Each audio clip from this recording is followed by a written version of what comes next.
Excellent. Well, so there's so many themes that you've touched on already.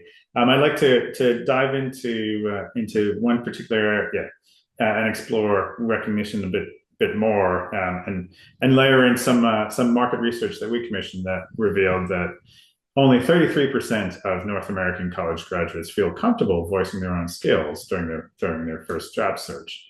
And yet we have an increasing emphasis and switch across from the employer perspective towards skills-based hiring.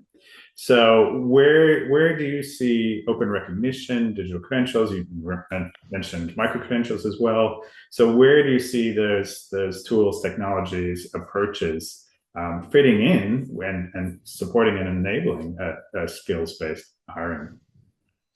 Well, it's interesting that whole skills-based hiring thing. I think it's still achieving that plateau of productivity Mm. on the Gartner Yeah. hype curve somewhat. I think we're getting there.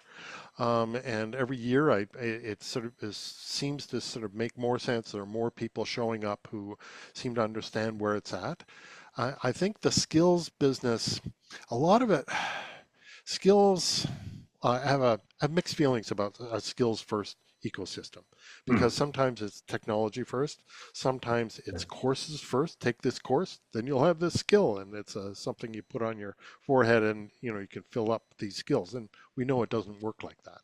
Yeah. I think a lot of skills out there are durable skills. So really, I think it's about performance. I think employers are less concerned by skills than they are, can this person help me get stuff out the door?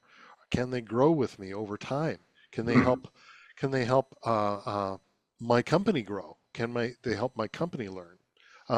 So those things are a little more holistic and a little more based on, that's where you get into the weeds of the detail of the tasks and what kind of tasks can you help with, and what are the details of that. That's why they talk about learning being very, very contextual, right?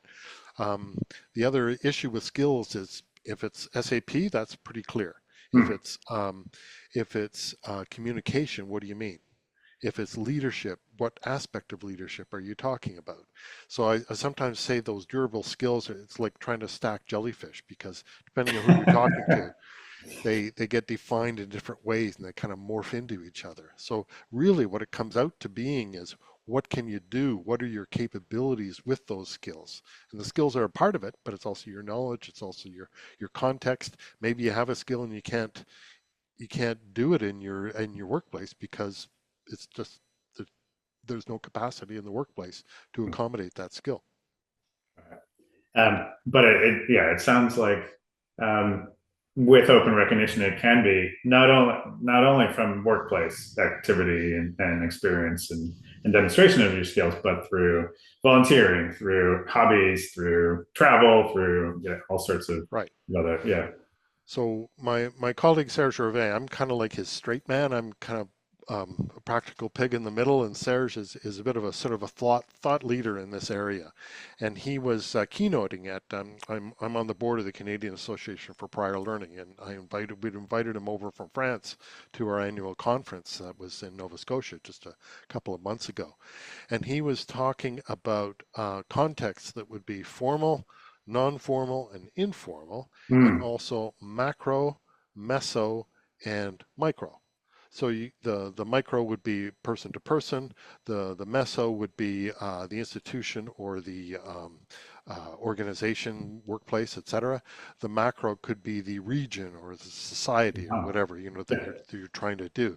And it's a really interesting way of setting up a grid. And then you can talk about things that, okay, this one would be sort of a meso non-formal type of recognition that could be useful.